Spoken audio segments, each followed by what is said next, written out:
I won't spend a lot of time introducing. I'm sure you all had a chance to read the bio, and that's part of why you're here. But I will say a couple things that struck me as I became more familiar with Jay's work. Jay's a person who, when he was young, had a particular affinity to turtles. Now, I don't know, if those things are really explainable. And, people I know who, when they're young, they have an affinity to something. It could be, engineering, it could be accounting, it could be whatever. Don't really know where it comes from. A particular affinity to turtles is particularly interesting. I don't think there's like one event that really shaped that. But when you have a particular affinity like that, it is particularly important to follow that light inside of you. And that's what Jay has done with his life. But he has not just sort of followed that. He has not just taken a few steps towards it. His whole life has really been about his affinity and his connection with not just turtles, but turtles' environment as well. So he went, did his undergraduate degree in marine science. He did a master's degree looking at policy and economics. And then he did his doctorate degree in zoology. He didn't just stop there in pursuing his love of turtles.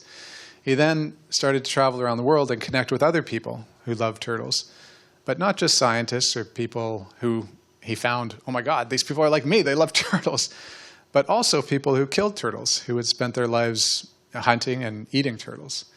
And instead of battling with those people, he created connections with them, showed them what a young baby turtle is like when it's being released, and converted those people into advocates for turtles. And then he didn't just stop there.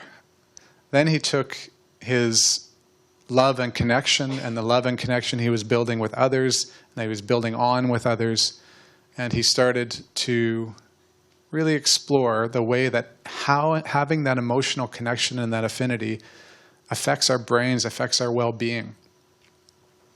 And I'll let him talk more about that.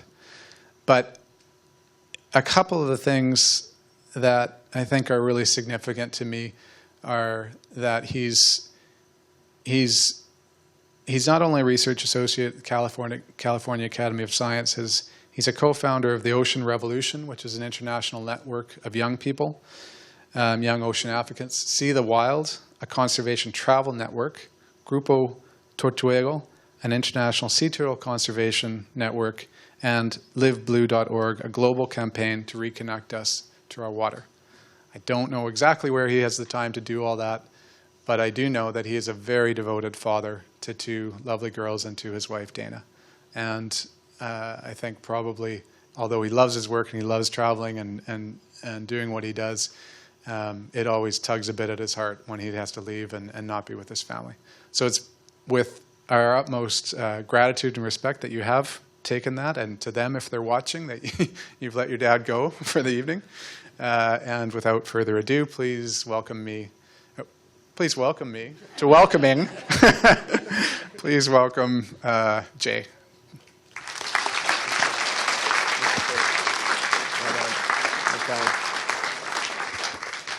Hey, everybody. Quick question. Do you have your marble?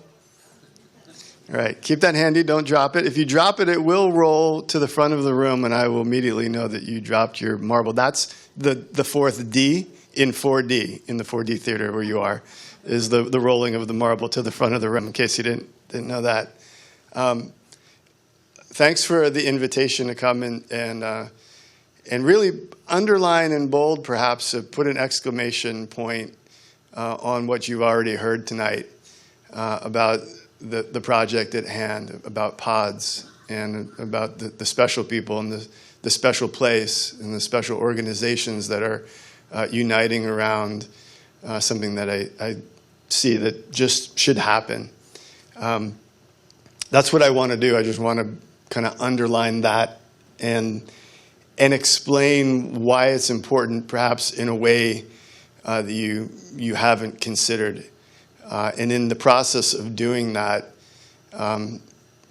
perhaps help you understand yourself a little bit more And that's kind of what this means, changing conversations for good, maybe nudging them a little bit, or in some cases, flipping them entirely upside down, depending on what's necessary. If you need to get in touch or want to live tweet, if that's your thing, please feel free to use these hashtags. That's my Twitter handle in the middle. If you have questions or you want any information that I go through quickly to be emailed to you, I'd be happy to do that.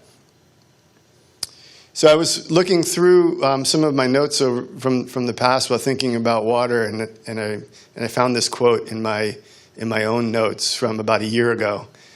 Entire nations take their name from water. That's what this place is about, where we're sitting here in Vancouver, this region. There probably isn't another place that is more about water in more ways than here.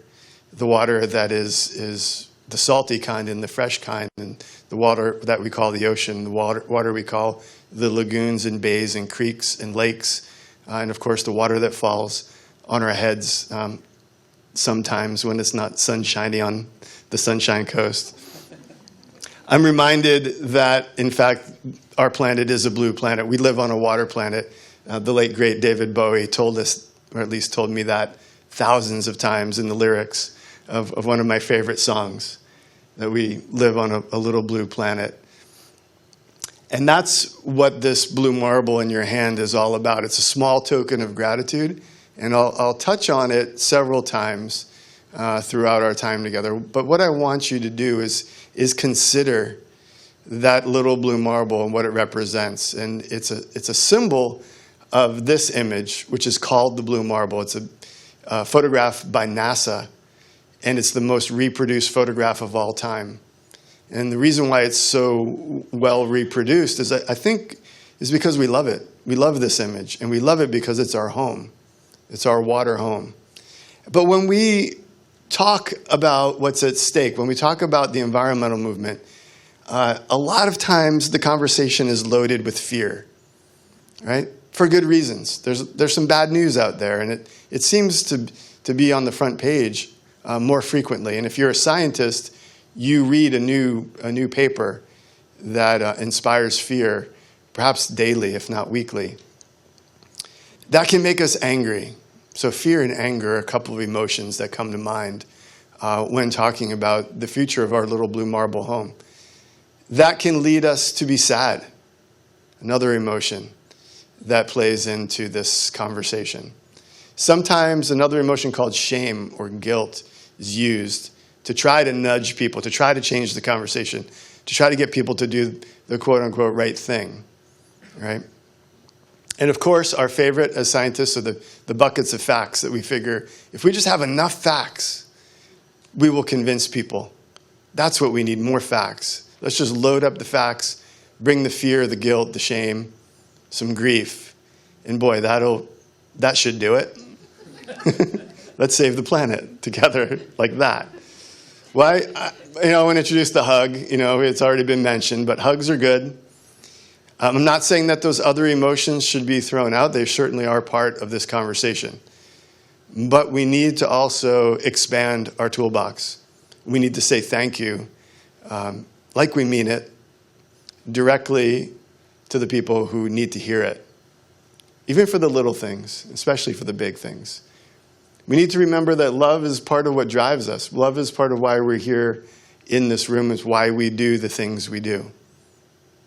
We fell in love at some point with this natural world, and it pulls us along. We need to build trust. We need to talk to each other. We need to converse. We need to take the time to do that. These are my daughters walking on the beach together after a particularly bad car ride. I suggested that we take a beach walk, and I actually thought somebody was going to lose an eyeball right before I took this picture. But sure enough, they got outside and started walking on the beach. Next thing you know, they're holding hands and rebuilding that connection. Then there's something about the conversation about water that requires us to take a step back and not use that first set of emotions, but also to round it out. And so I like to ask people that I meet along the way, what's your water? Without overthinking it, All right? This is not a trick question. There are no right or wrong answers, really. But what's your water? So on the count of 3, I want you to yell the name of your water. And I know this is a room full of polite, quiet Canadians. I'm giving you Californian permission to shout, I guess. But on the count of 3, I want you to shout the name of your water. Okay, ready? 1, 2, 3. Go. All right.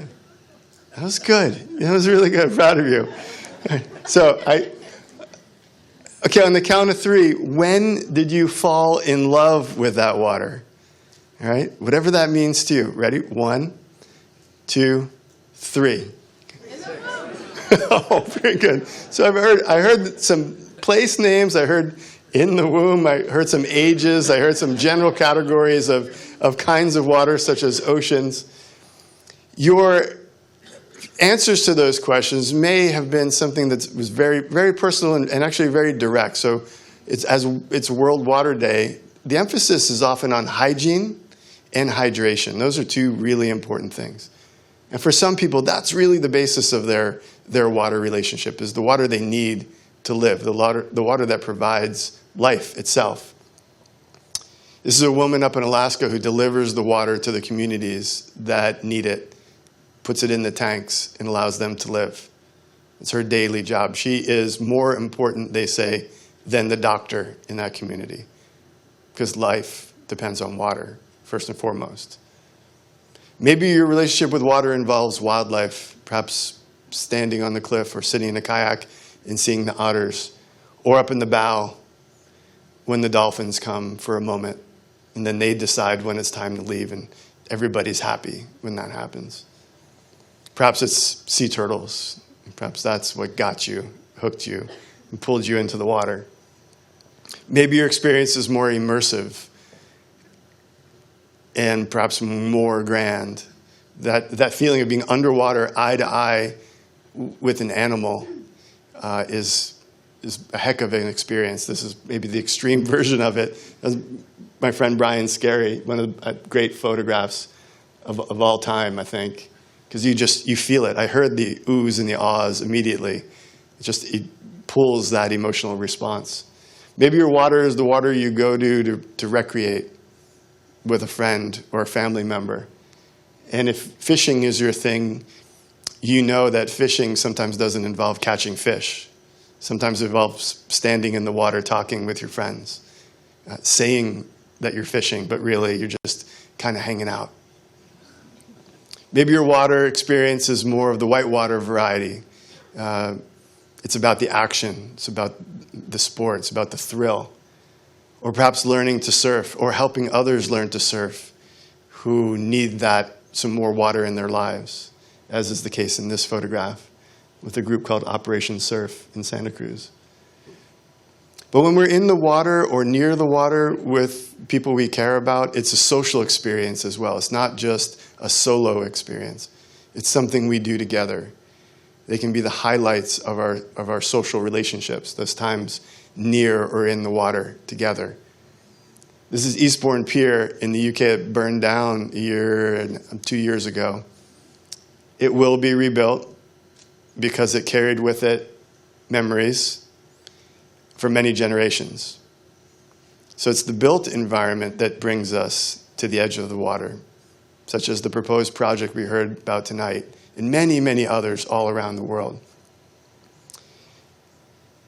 This is the center of the universe for Louisville, Kentucky's water. This is their reservoir, and this is the water house.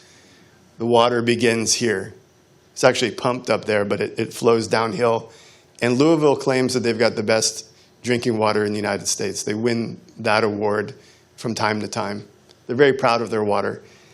And when I was there, I met a couple that was walking around the reservoir, and there's a nice walkway that goes around the edge. And I asked them what they were up to, and they said, "We're on our honeymoon." They were spending their honeymoon evening walking around this reservoir at the top of a hill in Louisville, Kentucky. It's very romantic. I know you're headed there as soon as we get out of here tonight, probably, right? My parents live in Fountain Hills, Arizona. You may be familiar with the name Fountain Hills. It was in the news this week because this is Easter Sunday service being held overlooking what they call the lake. I call it a pond. They built this pond before they built a single house. And then they put a fountain in it, the tallest continually operating fountain in the world. And then they started to sell houses around the pond and the fountain in the middle of the Sonoran Desert of Arizona. Right about where this guy in the front here is standing, looking out at the water, Donald Trump gave a speech right there this week. Just a small factoid I thought I'd throw in there because nobody has mentioned that man's name yet tonight, so I thought I'd say that. Sometimes it's a bridge that takes you over the water that gives you a look at it. A well-designed bridge not only gets you safely from A to B, but it provides a view, a vantage point of the water that's often quite special. Maybe your water is just the water park kind that comes pumped out through a giant frog head. Or maybe it's a rooftop pool in Singapore, a luxurious kind of fancy spot, but quite beautiful and relaxing, I'm sure, for those who have enjoyed that kind of place. For Jack here, this is Jack. You guys know Jack Black. That's his water. It's more the domestic kind. He likes to hang out in his bathtub with his puppy and eat breakfast. Maybe your water is the tap kind. And I remember as a kid, this is the way we got water at school. We didn't have bottles. We weren't thirsty. Somehow we just pressed the button and there was water and we enjoyed it. It felt really good. Tasted really great. I don't know how we survived without these bottled water. All right, sorry, I mentioned them twice. That's it. That's no more. But really, how did we get through without bottled water all those years? We just had tap water and drinking fountains. For some, their water is the water in their food. Without good water, we don't have food. Some foods contain more water than others. There's that one there, too. That's that watery food item. Some people, their water is the fog, or in some places referred to as sea smoke. Right? It's the vapor form of water.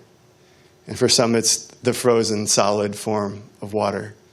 But those are all kinds of water.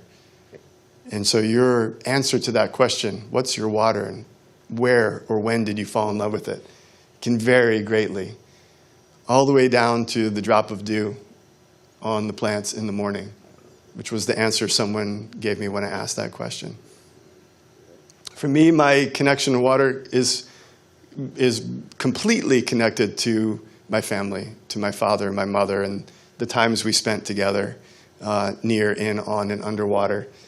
And going up into the Rocky Mountains and spending time at Deep Lake and remembering this moment like it was yesterday. And the feel of that lake, the feel of that water, jumping in it every morning for a morning swim and a wake up, catching the trout that we ate, sleeping in the tent and listening to the wolves howling at night.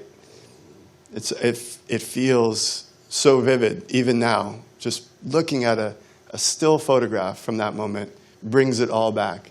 But at that age, as Andy mentioned, I was really into turtles, in fact. And I don't have a photograph of myself at that age with a turtle, but I've got this thing here. That's the turtle on the right. And I loved turtles, and I can't really explain it. I would dream about them, and I'd paint numbers on their shells and throw them back into the Chesapeake Bay and do math to try to figure out how many turtles were in the bay as a kid. That was considered play, and it was fun, and we were making it up. We understand that we are the turtles. They are us. We are the ocean. We are the water. It is us. We are completely connected. We're made of the same substance.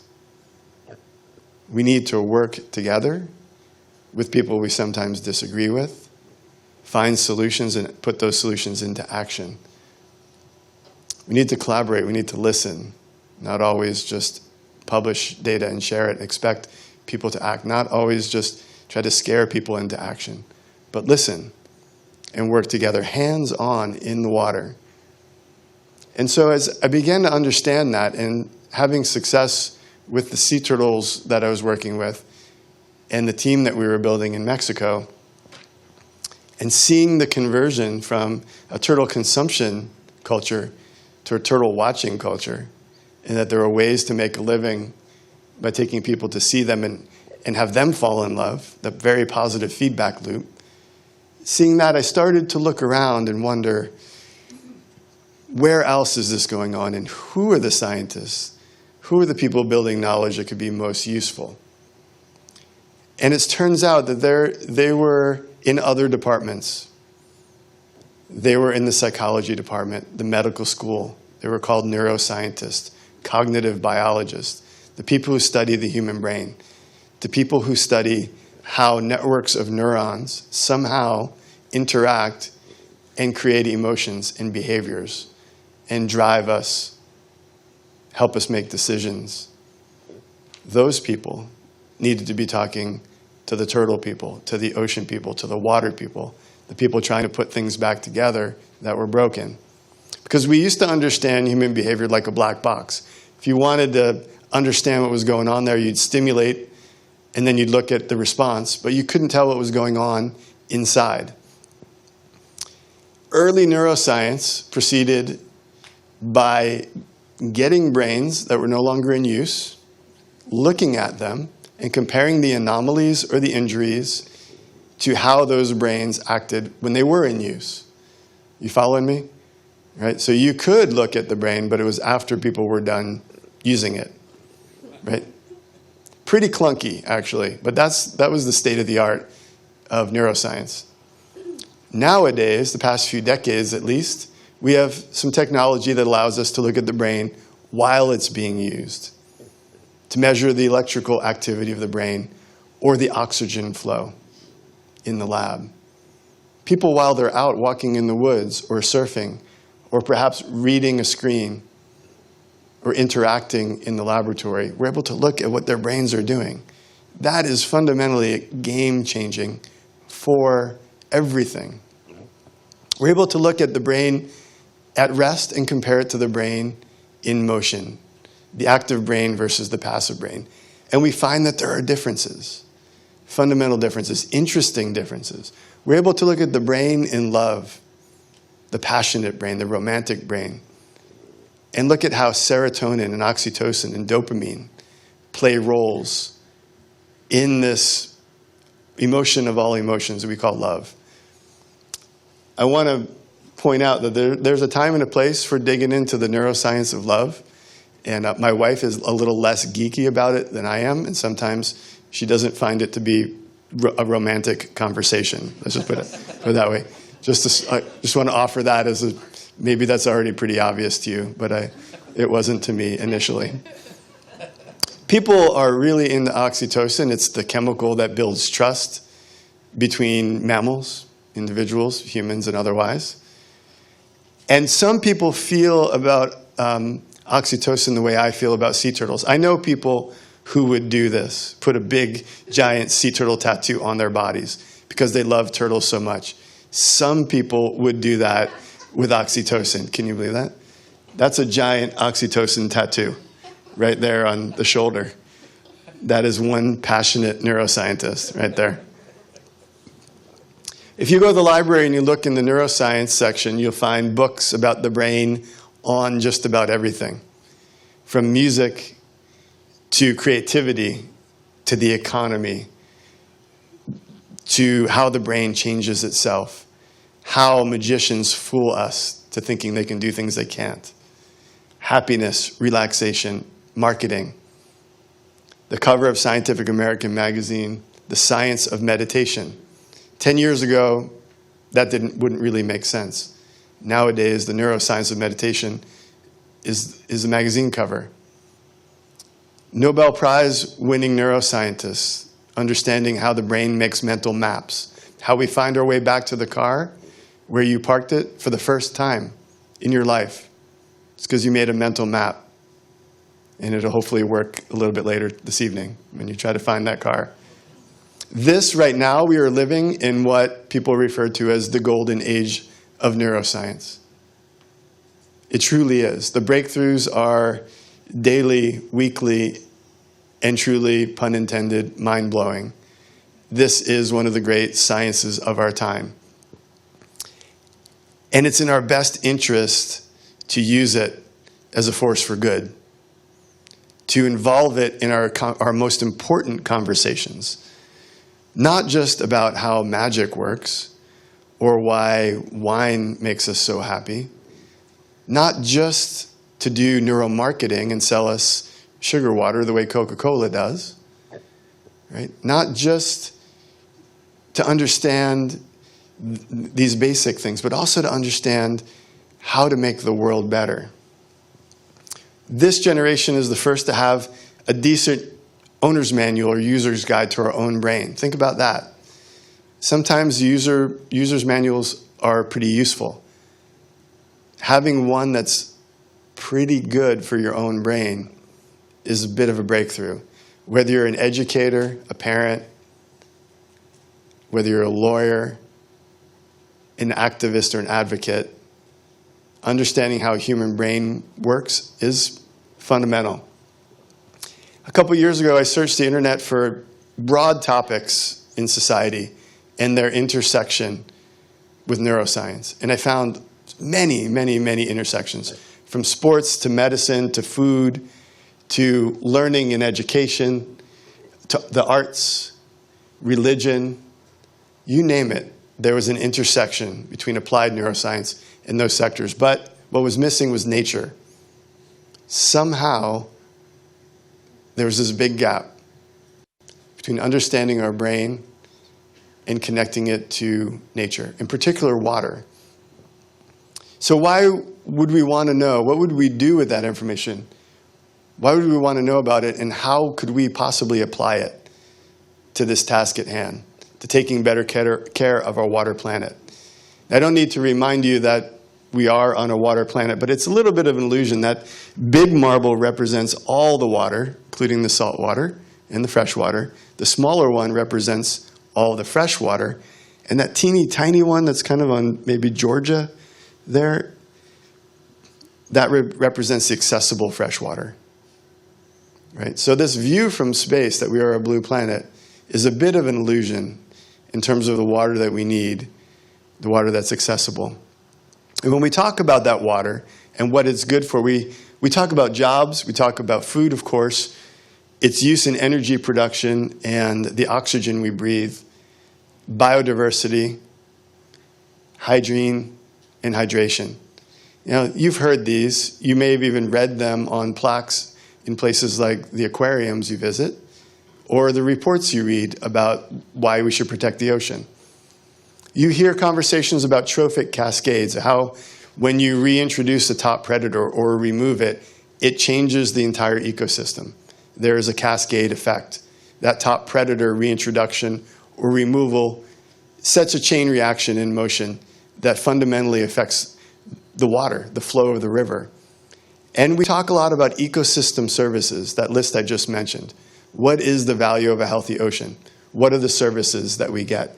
But I want to expand that conversation to include neurologic cascades and emotional services. And that's fundamentally how I want to change this conversation for good. And I'll explain what I mean by those.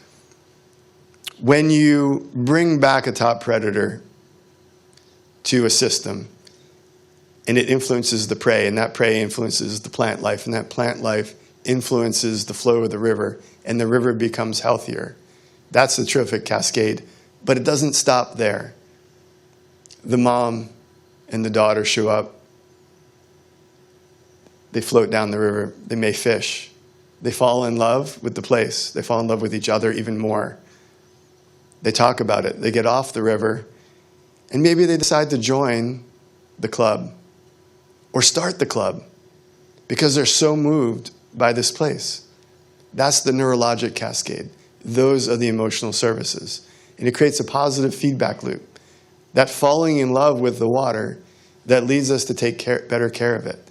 That's the neurologic cascade, and those are the emotional services. So I want you to never, ever forget to include the cognitive, emotional, psychological, social, and spiritual benefits of healthy water in our conversations. Anything you write, anytime you speak, and in your conversations with each other about what a healthy ocean and what our healthy waterways are good for, please do not leave this part out. We often do, because we think it's touchy-feely or fuzzy. Couldn't be further from the truth. It often represents the hardest science in the room. And I say that as an ecologist. We need to remind ourselves to include those pieces of the conversation in every interaction we have, in print or verbally. That conversation I refer to as neuroconservation, the mashup of neuroscience with biodiversity conservation. It's a new idea. You right now cannot go get a degree in neuroconservation.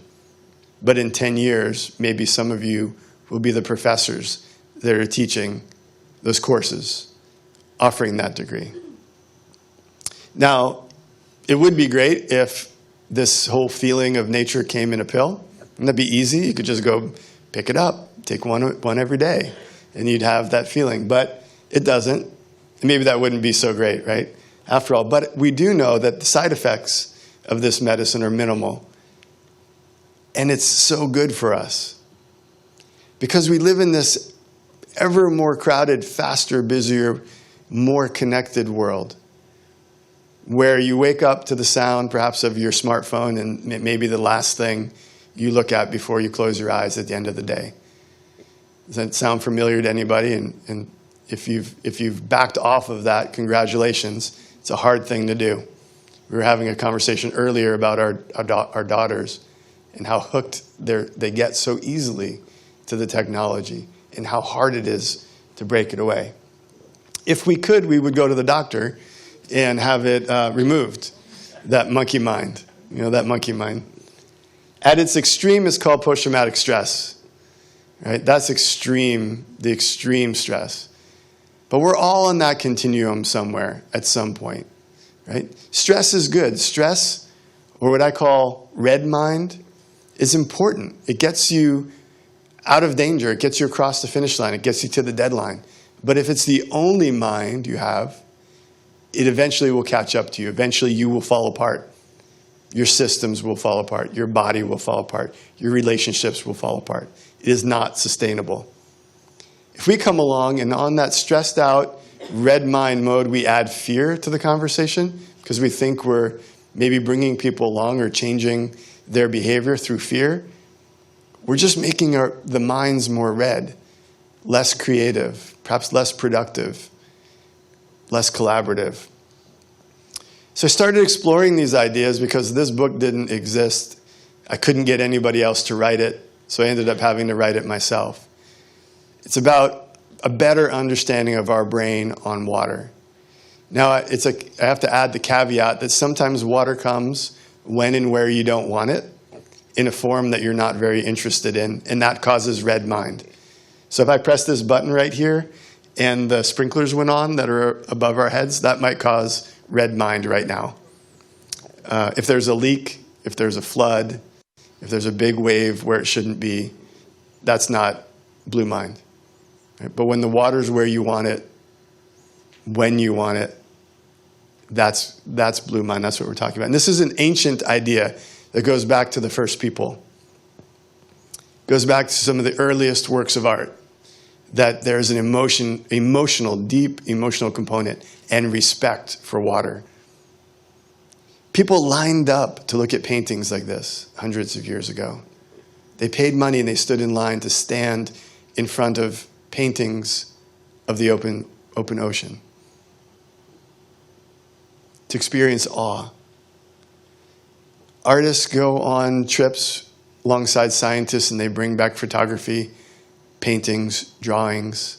They bring back the art from the field, the art from nature, to inspire awe. This is not a new idea. It's a painting by my late brother-in-law, John Imber. And without getting too far into the story, he painted it as his mind and body were failing, as he suffered from ALS, Lou Gehrig's disease.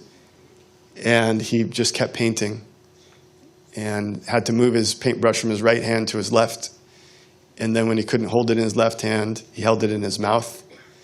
And when he couldn't do that any longer, my sister duct taped it to his head, and he painted the coast of Maine. Painted some of his best works in his last days. And when he couldn't paint any longer, he said, "I'm leaving." And he stopped drinking water, and a week later he left. But he and my sister loved to paint along the coast together. That's what held them together. This is Rand Ortner, another painter, who puts layers and layers of paint on the canvas. And if you look at his paintings online, they look like high-def photographs of the surface of the ocean. Inches and inches of paint. And his paintings are the size of the walls in this room. Just absolutely enormous. He's a water lover. And in New York, where he paints, people say, "Where's the irony in your painting?" And he says, "There is none."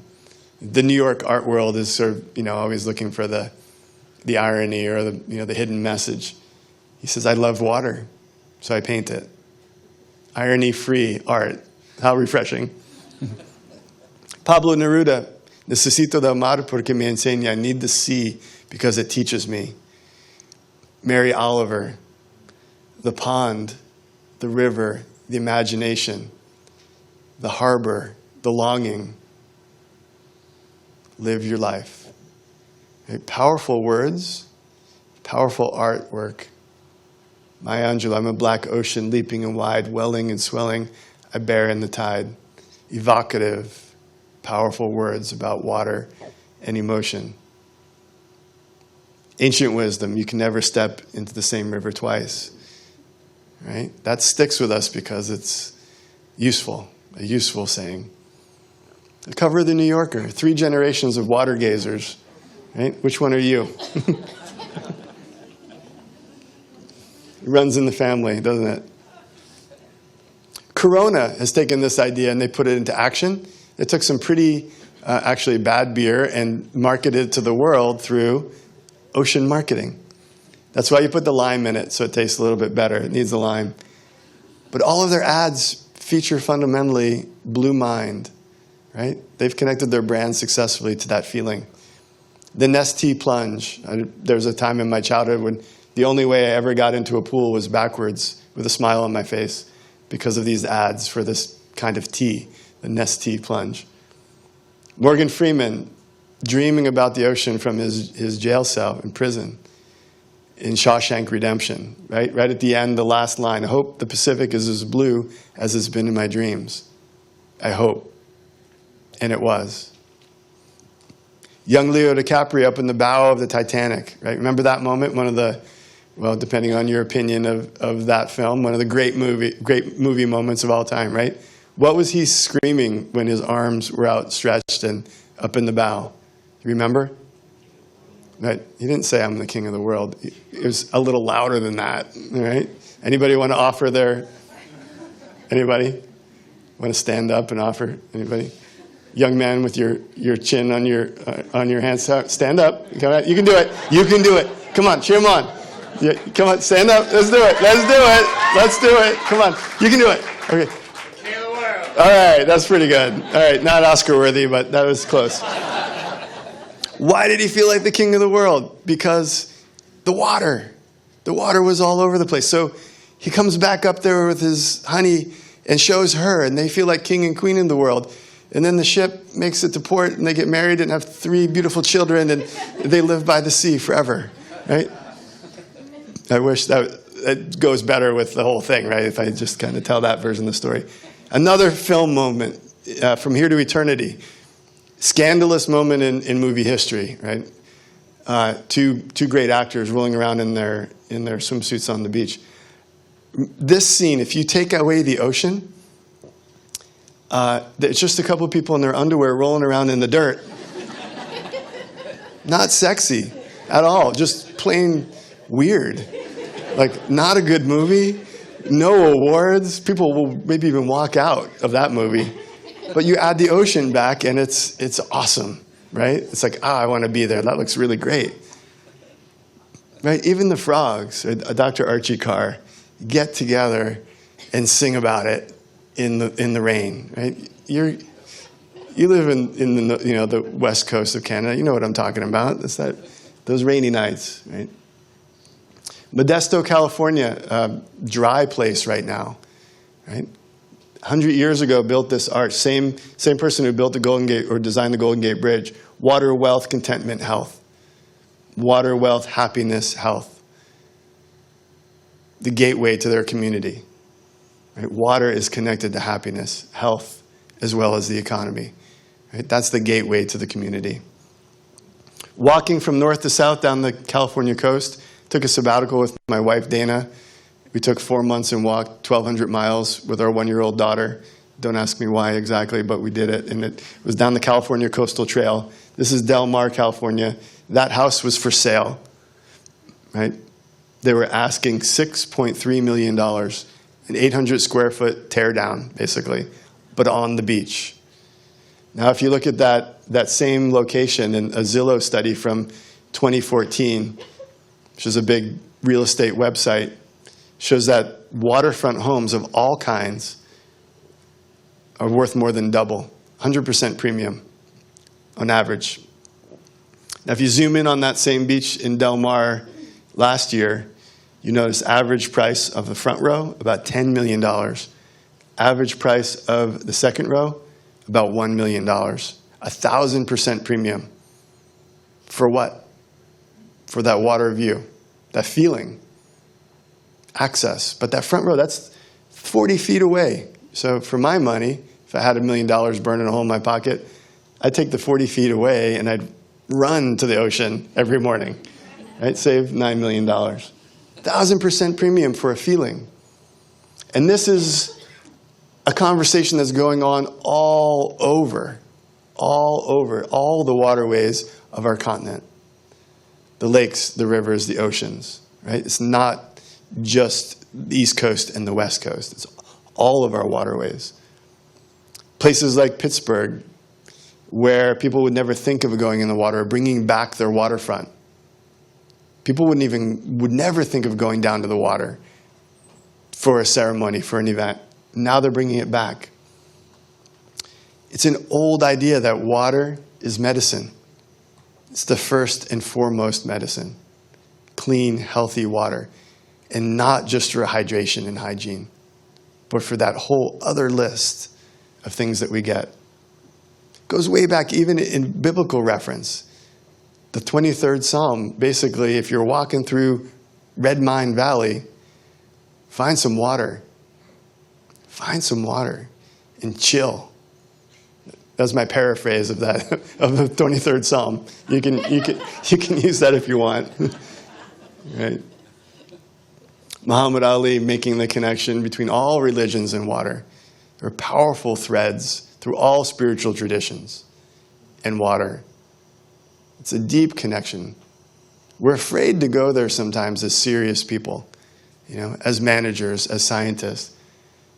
But it's who we are for a really good reason. Water is the matrix of life. Life comes from water. We are mostly water. These are not hippy-dippy ideas coming out of the mouth of a guy from Santa Cruz.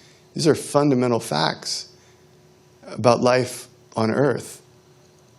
One of my heroes, the late Oliver Sacks, neurologist and writer. Actually, I asked him to write Blue Mind, and he said, "Sounds like a good idea. You do it." So I did. But he got his best ideas while swimming in lakes or pools. He kept a pad on the deck so he could jot his ideas down as soon as he got them. But his best ideas, and the guy was a idea factory. Naoki Higashida wrote a book called The Reason I Jump because he hadn't found a book about autism that made sense to him as a 13-year-old. So he wrote his own. And there's a passage in there about how he feels in the water. Now, you may be or have a relationship with someone who deals with autism. But we're all on the spectrum in some way or another. We're all overloaded or distracted by the world around us when it's too busy, when it bothers us, we can't concentrate. And for Naoki, getting in the water makes him feel more like us, more normal. It's a relief. It's his medicine, in fact. Martin Pollock, a British friend who served in the military and left his legs and one arm on the battlefield, came back home to the coast of Cornwall, and his plan was to be, in his words, a blob on a stool with his mates at the pub for the rest of his life. And then he got a surfboard, got in the water, came to Santa Cruz as part of a camp, and now he is a great surfer. He teaches others to surf, and he's an ocean ambassador because the ocean gave him his life back. There he is. That's a surfer named Flea on the right, one of the great big wave surfers. And then Martin's friend there, Will. And then Van Carrazza with the hat on, who's the director of the camp. Wherever I go around the world, I encounter this problem: drug overdoses among all sectors of society. Right? Drugs taking over communities, drugs taking over schools, drugs taking over our children, labs polluting our waterways. And that's terrible for our people, for our communities. But what's happening is we're polluting the waterways that in fact are our medicine. For groups like Northwest Passage that take youth at risk, some of them are in those positions because of drugs in their families. Youth at risk to go into the rivers of Wisconsin, to empower them, reconnect them to themselves and each other. If we poison those rivers, we're taking away that medicine. It's one of the most effective programs for at-risk youth in the state of Wisconsin. Kids are snorkeling the rivers and the lakes, taking photographs, and feeling really good about themselves, maybe for the first time in a long time. My cousin Matt runs a program out of Kailua, Hawaii, that takes another group of at-risk men whose next step would be prison, and they go to sea. And they don't come back until the group is sailing the ship. And when they come back, many of them are transformed. They call it ocean wilderness therapy. And it works pretty well. Programs like the one run by Chad Brown, a veteran who takes kids, inner city youth, fly fishing, Soul River, from Portland, Oregon. And research projects like this one in Tulsa, Oklahoma, at the Laureate Institute for Brain Research, that's looking at flotation, floating in water, as a way to treat anxiety-related disorders and post-traumatic stress. Time magazine covered this research recently, and it's very promising. Floating in water as medicine. Emily Noren, a friend, wrote a book called Unsinkable about her battle with eating disorders, anxiety, depression, and addiction, and her use of floating in the water as a therapy to get her out of that hole. Powerful story for one young woman that may in fact be part of the solution for others. Now, if you find this conversation about blue space, about blue mind of interest, and you're a scientist and you're saying, okay, I need more evidence, simply Google Matthew White at the University of Exeter Medical School. They're doing the best research on the planet right now in this space. Without access, none of this is possible. And that's really the cornerstone of the conversation. Making sure that everybody can get to their water. Making sure everybody knows that they can get to their water. Because if you get to the water and it looks like this, it's polluted, there's no blue mind. There's more red mind. If you get there and you look in and it's full of plastic, that's what you're going to spend your time doing, cleaning it up or leaving. If you get there and the gate is locked, you're going to have to enter in perhaps into a lawsuit like we did on the coast near my house because a billionaire thought that he had the right to lock out the surfers. I don't care if you have $1 billion, don't get surfers mad. There's my message to the billionaires in the room. Jarmila, who spent 10 years in a nursing home, was finally asked, "What's your water?" She said, "The Pacific Ocean." And my friend Greg said, "Do you want to see it?" And she said, "Yes, I haven't seen it for a long time." And he took her there and she stood up for the first time he'd ever seen her stand up out of her wheelchair. And Greg said, I didn't know you could stand. I didn't know you could walk. And Jarmila said, I haven't had a reason to until I got back to the ocean. Sometimes you get to the water and there are signs telling you to go away. It's not okay. You shouldn't be here. It may be dangerous. It may be in times past because of the color of your skin. Other ways that access is denied, has been denied.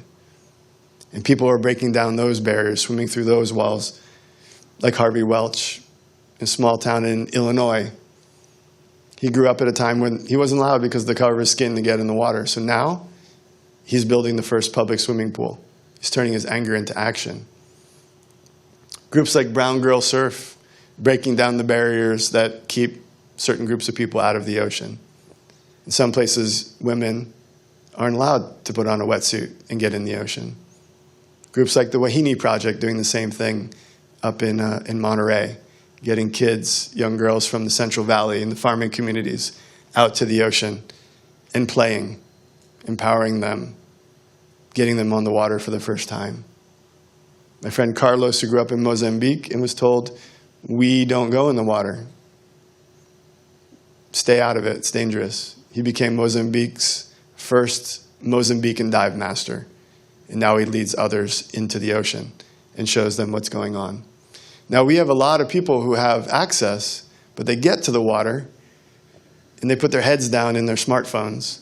So in fact, they don't really have access because the apps take over their time. We're trapped sometimes by this technology. I talk to people, I say, why don't you get in the water? And they say, I don't want to get my phone wet. And I say, well, why don't you leave your phone on the land and go in the water? Then somebody will steal it. So these phones become tethers to the land, keep us out of our blue minds. I think we should replace the smartphones with smart turtles, and maybe that'll help the process along a little bit. So what are we really getting from our healthy waterways? And this is the reminder for projects like this, projects like pods. There's all this economic value, and we heard about that, but there's so much more. We're giving the gift of awe to the kids and the adults that come and participate, get to know their waterways, and wonder. Places like this aquarium are schools of wonder and awe. Factories even of wonder and awe. And the science of awe is fascinating. Look that up. The science of awe.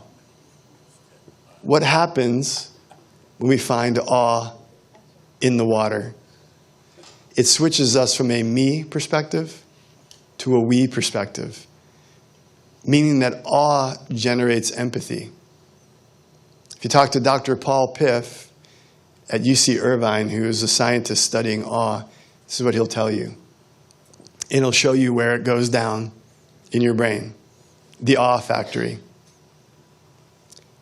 The empathy generator. We need more empathy. One path to empathy is awe and wonder. Empathy, and the chemistry of empathy builds trust, connects us to each other. Now, these waterways and oceans also give us relaxation, which is incredibly important. And even looking at a tank, a fish tank, will do that. Will drop your heart rate, slow your breathing significantly. If there's a little biodiversity behind that glass, even more. If there's a lot of biodiversity, even more. That extends out to the ocean. 60% of our stress, of our diseases are related to stress. So relaxation is medicine. And being near, in, on, and underwater of all kinds is medicine. Water is a source of creativity. It opens up our minds, allows our minds to wander, which is what leads to breakthroughs, the aha moment, the insight. Letting your mind letting your mind wander by water is a pretty good place to do it. I tell kids that I work with that Pharrell Williams got his creativity from water. It's true. That gets their attention. If he got his creativity from water, they're a little more interested in the conversation. Water provides a source of solitude, incredibly important in this day and age. Because as we're learning from recent research in top journals, young people prefer electrical shocks than sitting alone quietly with their own thoughts. Alarming research. The inability to do solitude, to sit quietly.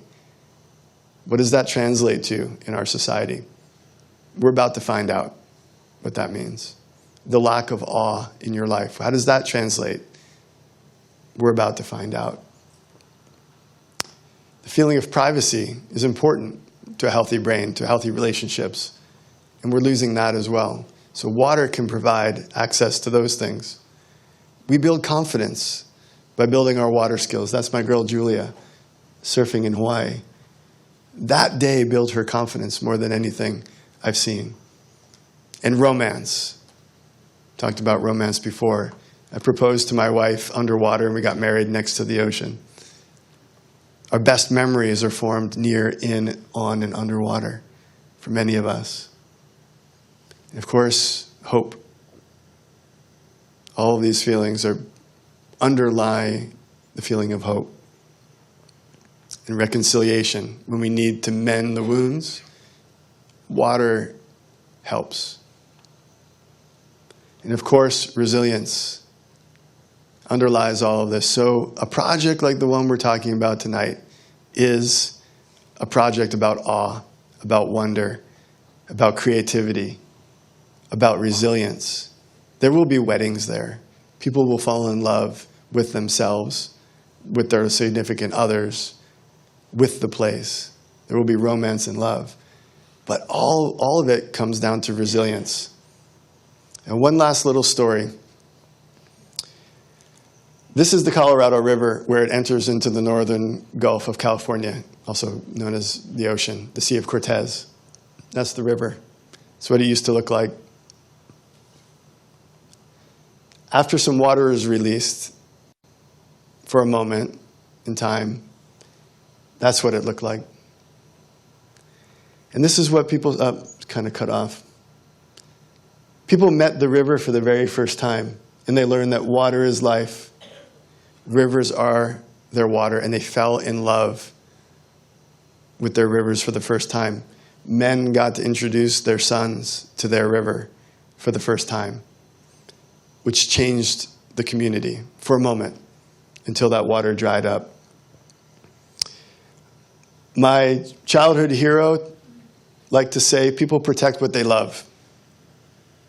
Jacques Cousteau. Those are profound words, really. And I would add to that, sometimes. People protect what they love sometimes. But how do we get that to more of the time? And then move that to all of the time? Well, part of it is helping people to fall in love in the first place with our waterways, with our oceans, with these special places. And that's what this evening's conversation really is all about. Access. Facilities that allow that interaction to occur. Educators, volunteers, docents that facilitate young people and adults in the process of falling in love and having access not just to the biodiversity, not just to the jobs, not just to clean air and clean water, but the cognitive, emotional, psychological, social, and even spiritual benefits that those provide. So my homework for you tonight, after these several long lectures that you've been very patient and listened to and learned so much, is to take your blue marble, hang on to it tight, travel with it wherever you're going to go, maybe take a photo of it, but eventually I want you to pass it on, because that's what they're for. Pass it on to somebody that you need to say thank you to. Somebody maybe that you've forgotten to say thank you to. Put it in their hands, look them in the eyes, explain exactly why you're giving it to them. Maybe bring in a piece of tonight into the conversation. But pass it on. Because gratitude, face-to-face, not the virtual kind, not the online pokes or likes or hearts on Instagram and Facebook, but the face-to-face, hand-to-hand, eye-to-eye gratitude is part of what moves this movement forward. together with the love and the passion and sharing it and not being afraid to talk about that part of it. Put it out there. If you need the citations, email me. I will gladly send you some background on the neuroscience of love if that's what you need to provide cover to mention these things in public. I know some of you don't need that, but I've got those citations. And thank you for everything you're doing here at the aquarium, up at the soon-to-be future pods center, and everywhere else you work to make this little marble a little bit better. So thank you for inviting me back to Vancouver to share a little nudge about what water is truly worth to all of us on World Water Day. So thanks.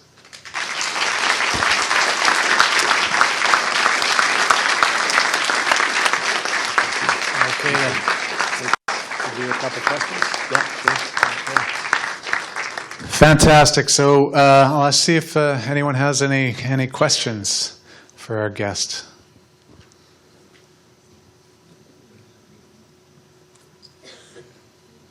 They're all in a state of awe. Rachel. And by the way, my kids grew up in the bush as well, and I don't know how many times I told them, like, if you're going to wear your boots, put your socks on, because otherwise the boots get really smelly. Rachel, it's great.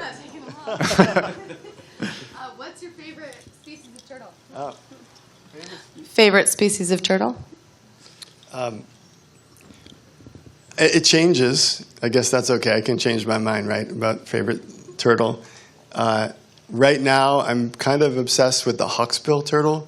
The eastern Pacific hawksbill is quite endangered, was considered nearly extinct, but a great network of scientists banded together with some coastal residents and discovered that there were more left than we thought. And now we're really leaning into bringing them back literally from the brink. So that's a turtle that I think most about these days, in the past few years. Adelita, that turtle that I showed you, she was a loggerhead turtle. And they're born in Japan. They come over to North America, and then they make their way back. So if you'd asked me that question in 1996, I would have said loggerhead for sure. Yep. Another question?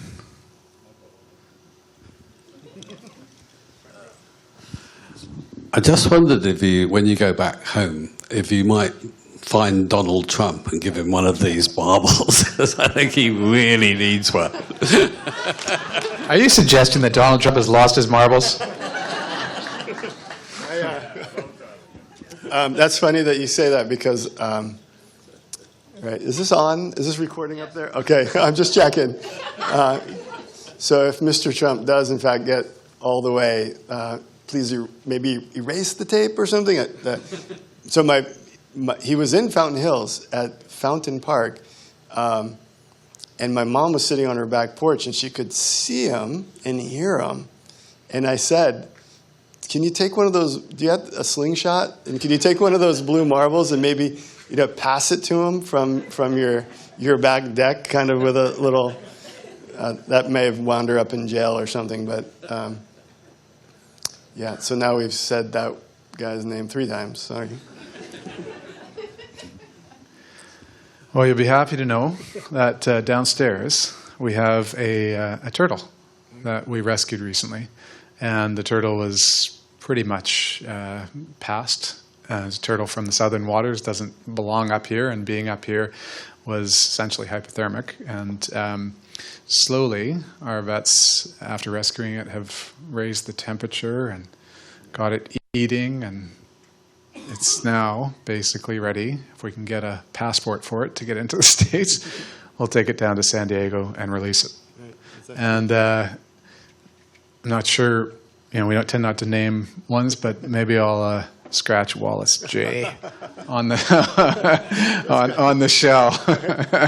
But Don't scratch it too deep. no, in that turtle's honor, on behalf of that turtle, and the spirit of gratitude that you started with, thank you very much. Thank you very deeply, not just for coming and being here and sharing your passion and your story, but for all the incredible work and number of people that you're inspiring all over the world. And especially thank you on behalf of the creatures who can't say thank you. Thank you very much. Can I say one last word? Thanks a lot. I just want to say one last word. I've had conversations with Jonathan today and others about this aquarium, being part of figuring out how we bring in neuroscience into how we talk about healthy oceans.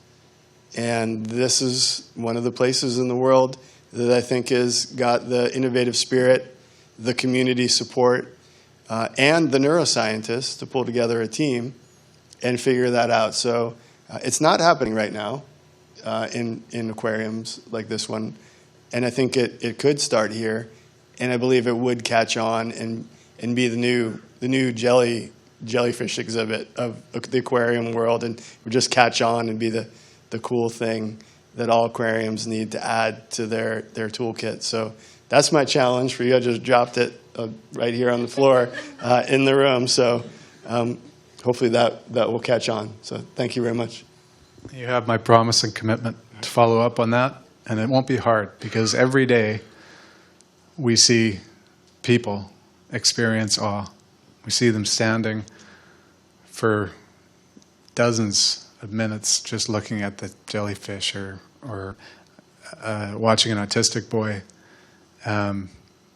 who was very, very, unsettled, never settled down, came here, walked straight to the beluga. The beluga came straight at him, and they just sat there and looked at each other calmly for a couple of minutes. It was very remarkable. We see that all the time. We see exactly what you're talking about, and we don't try too hard. We don't add a lot of technology. We don't do anything. We just let people experience, and that's what we offer, is just an experience, an opportunity to have the kind of mental relaxation and stimulation that is so needed in the world today. So look forward to having you and some scientists join us to study all the people. Okay, well, thank you again for coming out on World Water Day. Thank you for celebrating in this way. I can't think of a better way to celebrate than listening to not only, as I mentioned, 3 people and all the other 400 members of pods who are working at a local level to turn their passion into a big dream, and Jay, who's turned his passion into an international dream and shared that with us. So thank you. Please go home, inspire other people, and when you see, hear, or touch water, feel that wonderful feeling inside you, that beautiful, cool light spreading through you, and relax and enjoy. Happy World Waters Day. Thank you. Good night.